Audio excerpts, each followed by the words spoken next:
Look, walking in my purpose on purpose. It ain't nothing this world could offer that could amount to what God showed me my worth is. I'm working. Oh yeah, I'm in my bag, no working, going so hard for God. Shout out to the devil won't murk me, but he ain't got no power. These haters sour cause I made it. My voice ain't doing it's only by his grace I'm in his favor. Prayer, that's what I use to learn the stuff to take. The Holy Spirit fill me with courage on top of the faith. That's why. So I'm walking in my purpose on purpose. Yeah. So I'm walking in my purpose on purpose. Okay. So I'm walking in my purpose on purpose. Yeah. On purpose. Yeah. So today with us on Stool Talk, we're honored to have a special guest with us. Here on Stool Talk, we walk in our purpose on purpose, and today's guest is definitely doing that. A great, knowledgeable person about sports. A lot of the players that I've contacted about her rave about how much she is supportive and how much she pours into them. Like she gets so much of herself.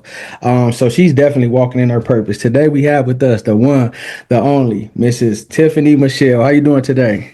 I'm doing great. Happy to be here. Yeah. So, how did this journey with you with sports start? Ooh, What, with me playing or working in yeah, sports? with you playing in sports. What sports did you first play? Ooh, T-ball, 5 years old. Basketball, soccer, ran track. Yeah, I played everything. I tried it all. Yeah, which one did you really see yourself like taking off with it or selling with it? Was it one of them or was it more than one?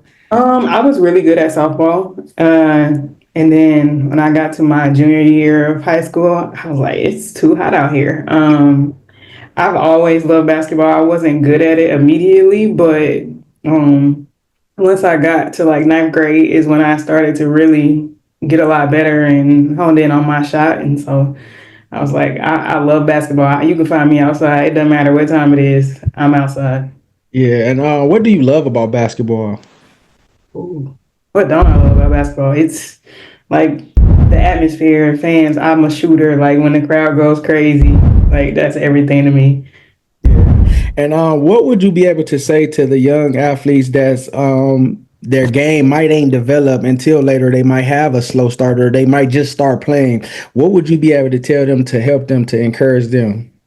Just keep working and find you a group of people who can be there to support you and help you out on this journey because you have so much access these days and free access. Like get on the internet and there's coaches providing feedback on different ways to improve your game. So just because you're not good at something to begin with doesn't mean you won't be down the line. You see these stories about some athletes who just started playing basketball 10th, 11th grade and then going to the NBA. So Yeah. just keep going at it. Yeah. And what was it like when you got towards your end of your junior year to your senior year with the recruiting? How did that recruiting process go with you? Well, mine was a little rough. And partially how I got into physical therapy is because I had no offers, I don't think, going into my senior year. I had a lot of interest. Like I had some D1 interest and I was going to camps doing really well, but I had no offers. And so I think it was second game of my senior season, I dislocated my shoulder. And from there, it was crazy because I was in this process of just trying to hide the injury just so that I could get a college scholarship and playing. And I probably shouldn't have been knowing what I know now, but I did. And I ended up getting a couple of Division II scholarships, ended up going to Young Harris up in North Georgia. Um, and I didn't start playing until like a couple weeks before the season. And so it wasn't the most smooth journey from there. I then transferred and then got injured again. And so that's really how I got into PT. Yeah, and that's why I wanted to tie that up into you, because I know that inspired you.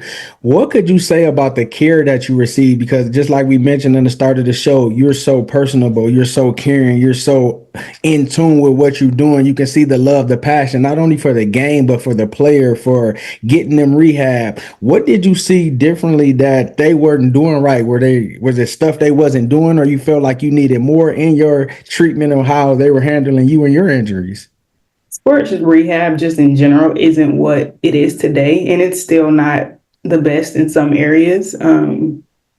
It just, for me, when I first started out with the first shoulder injury, it was like, oh, you can lift your shoulder, you have enough strength, good, you can go back and return to play. There was no return to sport process, or like it wasn't structured in any way. I think the day I could lift my arm, I went outside and shot a basketball, which I could have completely destroyed everything at that point. But nobody told me any differently. I was a kid, I didn't know. And so then when I had my second surgery, I had an athletic trainer. She was great, like amazing, best athletic trainer out there. But at the same time, people have to understand when you have an athletic trainer, they're responsible for multiple teams. They can't give you that one-on-one care that you might need and deserve. They're more so overseeing things just to make sure, things don't go left. So I did need more. I needed the one-on-one. I needed structure in my rehab and a proper return to sport progress. And I just didn't have that. Yeah. What would you be able to say to the young athletes when they get injured and they try to go above and beyond and they probably should rest, but they feel like I gotta play. What would you say to those athletes? I have it happen all the time. Like this is probably the most common thing that happens, but just basically letting them know like you have a long life to live. When you have an injury, you have to be aware that this is something that you're going to be able to have to manage long term. And so if you jump back out and you're not ready, that can affect you for the rest of your life. And that's some of the things that I had to learn the hard way, unfortunately. But now that I've been through it, I just kind of explained to them how my trajectory went and then introduce them maybe to some other athletes who have done the same thing and regretted some of the decisions that they made along the process. So just getting them to understand you only get one body. You got to take care of it. Yeah. And what made you decide, and when was that point where you said, you know what, I'm gonna go into physical therapy, I'm gonna go into this where you will be able to help the athlete? What was that moment you decided this is what I'm about to do? It was junior year of college. I was already on like the athletic training, physical therapy, like track in school. But what I really wanted to do was go overseas and play ball professionally. And then when I had that second shoulder surgery, I just knew it wasn't going to happen. And I was like, I don't want people to have the same care that I did coming out of this. So I got to give back. And I try to wake up and live that way every single day. Yeah. How has your background as an athletic influence player handled the way you approach working with the athletes today? I know when to push them and when to back off a little bit. I think we have to understand as coaches, we are dealing with a young athlete whose mind is not fully developed yet, and they're learning and growing every day. And so sometimes it's not okay to just push, push, push. You want to say, all right, let me back up. Let me see, maybe this athlete's dealing with something. Maybe they failed an exam or they had a long day and they didn't eat or they didn't sleep. And I try to keep those things into account because like we all have bad days.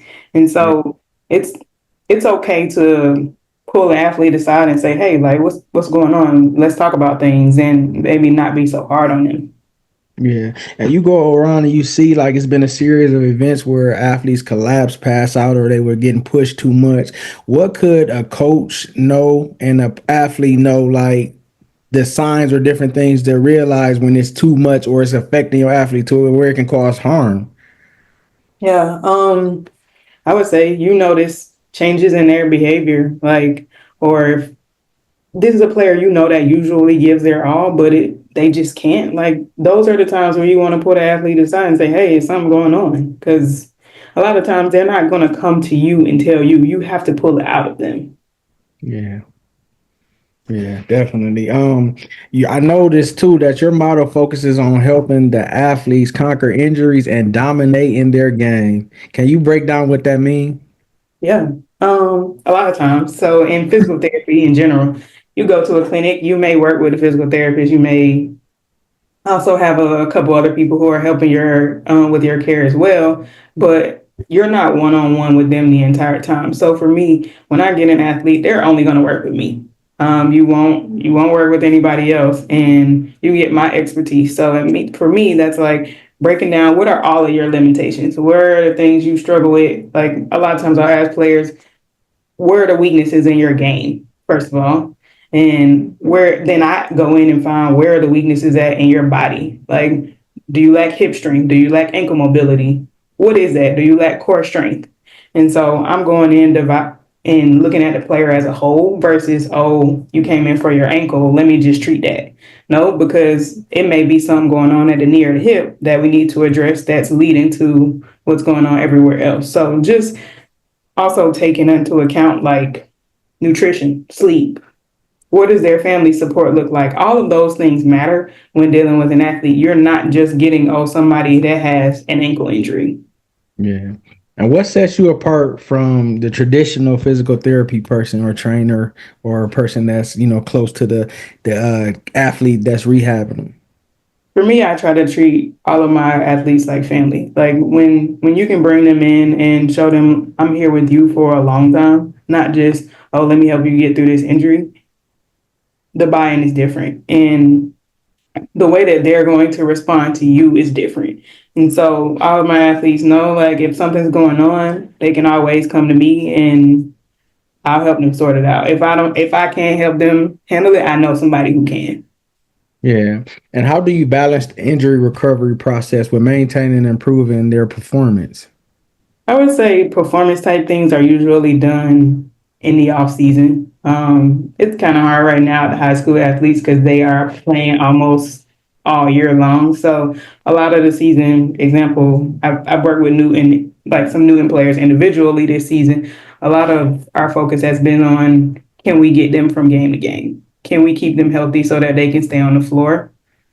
It's been going well. I had a player miss one game and I wasn't there. They went out of town for a Christmas tournament and I couldn't make it. So other than that, like just keeping them healthy throughout the season, and then when it hits the off season, how can we bounce back and recover from all of those injuries that may have occurred during the season? Yeah, and you guys just had a fellow alumni NBA player come back to at one of y'all games from the Spurs, right?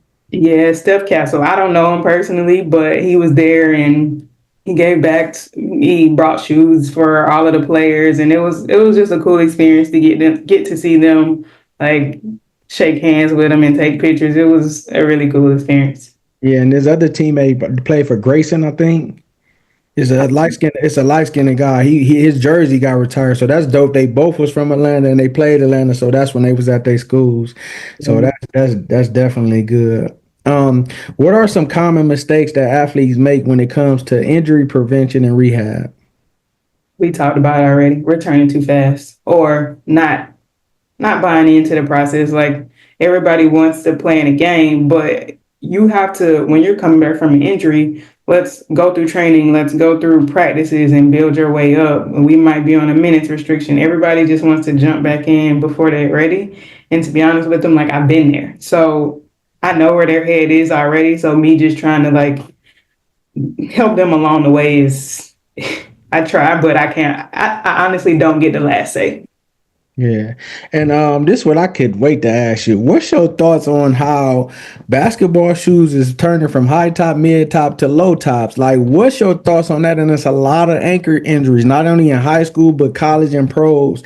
And they be like, well, I'm taped or something like that. Is it still ankle support issue? Definitely an ankle support issue. And not only is it an ankle support issue, but it's the lack of training those ankle stabilizers. So the most the most I see people do is go out and play basketball games. There's not a lot of focus on taking care of their body. I think if athletes can take away a day of training or practice and supplement like caring for their bodies first, then you would see a lot more players stay in the game a lot longer. I actually changed the footwear for one of my players a few games ago because she was having some Achilles issues, and I was like, "Hey, how do those Kobe's feel? Low top five Kobe's?" And she was like, "Honestly, Tip, they hurt." I was But they like, look good, huh? "They look good," and that's what they're worried about. But again, it's can we make small adjustments? We change the shoe, and I don't feel a thing. So just getting them to buy into it, don't it does not always have to look good. It really needs to feel good. Yeah. And how important is mental resilience and recovery process, and how do you help the athlete stay motivated, stay positive? Keeping them around their team, like if you're taking away an athlete's, you're already taking away an athlete's sport. And then when you take away their social support as well, that becomes a little bit tough. So making sure they feel a part of the team, stay involved, and just including them in things that they might be left out on. So I would say that's the biggest part, and making sure like the family understands the injury and what's going on so that they can support them as well. Yeah, and what is your vision for the future of your practice, and how do you hope it impact more athletes? Oh man. So I'm just starting out with my business. I was working for a couple corporate companies to begin with. But I saw the need to have more impact. There are so many athletes that don't know what physical therapy is, or they think it's only for somebody with injuries. So for me, it's to spread a bigger like impact and say, can I give access to an athlete who may not have had the access before. And I think that's a lot of what I've seen this year with Newham, because some of them only knew ice pack, cold pack, Yeah. ice bath. That's how we heal injuries. And I was like, y'all, there's a better way. And so that's been my mission this entire season is can I keep them healthy if they have all the right tools, and it's worked out. So I'm happy about that. Yeah. Do you have like material that you give them information on how to handle certain situations and how to allow certain injuries to be preventable if they can help it, versus just going out and doing it and they have no knowledge of it? Absolutely. If whatever they need, they get.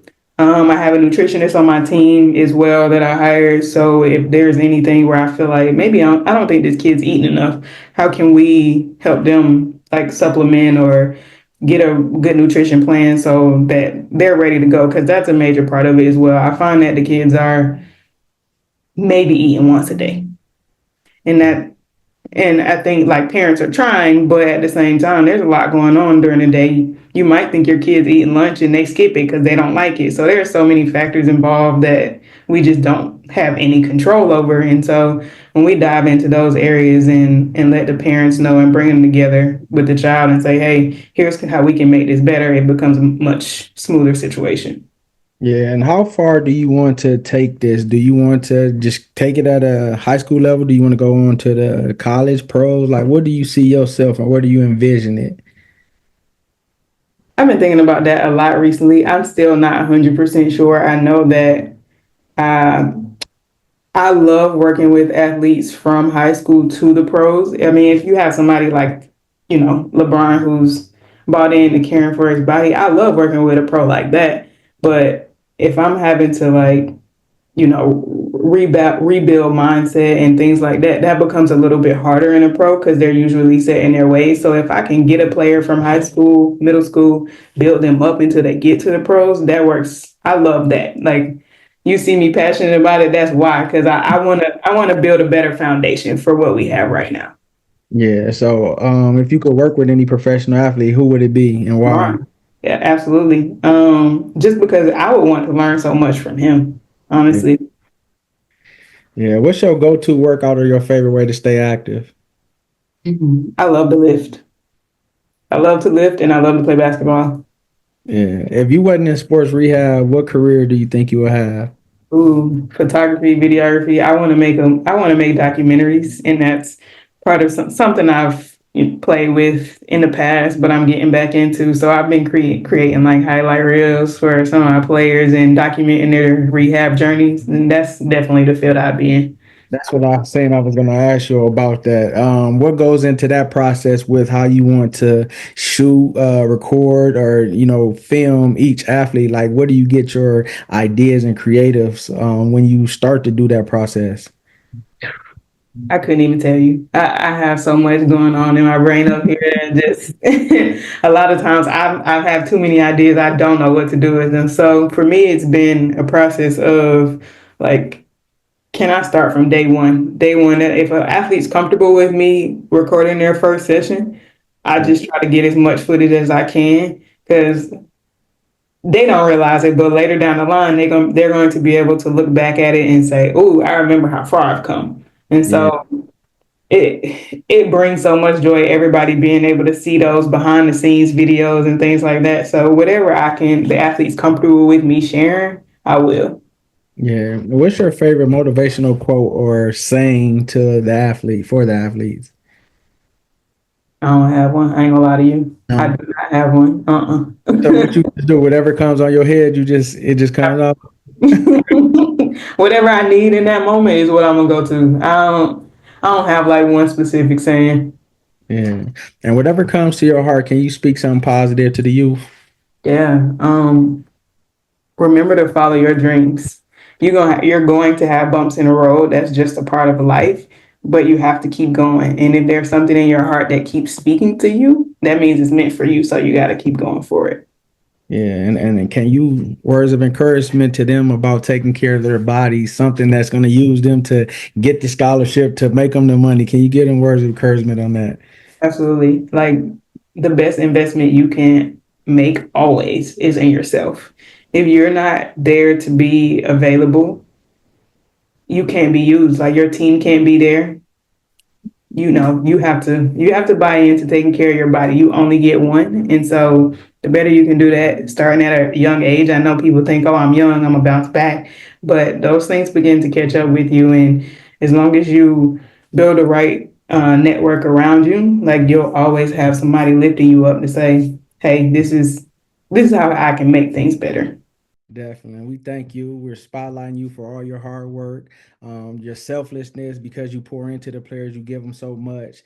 You have everything inside you that you need to be great in your brand, in your job, in your field, and even in your life. May God continue to bless you. May He give you the strength, the knowledge. May He give you favor in your business, your brand, and even what you're doing because the seeds that you're sowing is going to blossom into these kids' future and they're going to be remembering the love you poured into them, the mother that the friend, the knowledge that you give them that they can't get. So continue to be that voice, continue to be that inspiration for them, and continue to do good things.